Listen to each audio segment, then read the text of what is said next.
नमस्कार. उद्या मकर संक्रांत आहे. आपण सगळेच तिळगुळ खाणार आणि गोड बोला म्हणणार. पण तुम्हाला माहित आहे का, हा दिवस केवळ सण नाही, तर शास्त्रात याला भाग्यवळणाचा दिवस का म्हटलं जातं?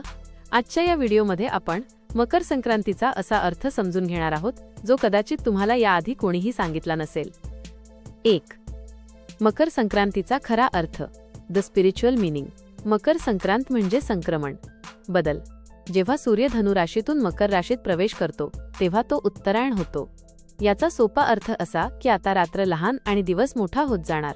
म्हणजेच आपण अंधाराकडून प्रकाशाकडे आणि नकारात्मकतेकडून सकारात्मकतेकडे प्रवास सुरू करतो. हा केवळ खगोलशास्त्रीय बदल नाही, तर तो आपल्या आयुष्यातील नवीन सुरुवातीचा संकेत आहे. 2. शास्त्रात याचं महत्त्व इतकं का आहे?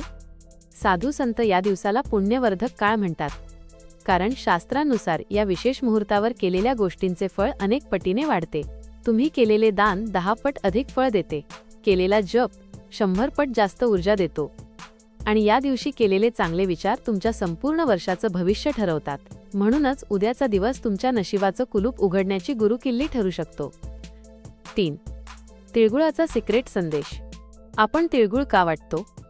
यामागे एक खोल तत्वज्ञान आहे. तीळ हे कठीण परिस्थितीचं प्रतीक आहेत, तर गुळ हा गोडव्याचं. याचा अर्थ असा की आयुष्यात कितीही कठीण तिळासारखे प्रसंग आले, तरी जर तुमच्या कर्मात आणि बोलण्यात गोडवा गुळासारखा असेल, तर शेवट नेहमी गोडच होतो. तुमच्या संघर्षाचे रूपांतर यशात होणारच. हाच मकर संक्रांतीचा खरा संदेश आहे. 4. या दिवशी आवर्जून करा हे 5 उपाय. Action steps. जर तुम्हाला तुमचं वर्ष भाग्यवान बनवायचं असेल, तर उद्या हे 5 नियम पाळा. 1. सूर्य अर्घ्य. सकाळी तांब्याच्या कलशातून सूर्यदेवाला जल अर्पण करा, त्याने आत्मविश्वास वाढतो. 2. गुप्तदान. तीळ, गूळ किंवा धान्य गरजूला द्या, तुमची समृद्धी वाढेल. 3. शुद्ध दीप. घरात गाईच्या तुपाचा दिवा लावा, ज्यामुळे घरातील नकारात्मक ऊर्जा नष्ट होईल. 4. क्षमा. जुने वाद, राग मनात धरून ठेवू नका, ते मिटवून टाका. 5. संकल्प. उद्यापासून फक्त गोड बोलण्याचं नाही, तर चांगले विचार करण्याचा संकल्प करा. 5. काय टाळावे? वॉर्निंग. एक गोष्ट लक्षात ठेवा, उद्याच्या दिवशी राग, मत्सर, अपशब्द आणि आळस यांपासून लांब राहा. संक्रांतीच्या दिवशी तुमच्या मनात जे विचार असतील तेच विचार वर्षभर तुमच्यासोबत राहतील. त्यामुळे तुमचं मन आरशासारखं स्वच्छ ठेवा. समारोप, आउट्रो.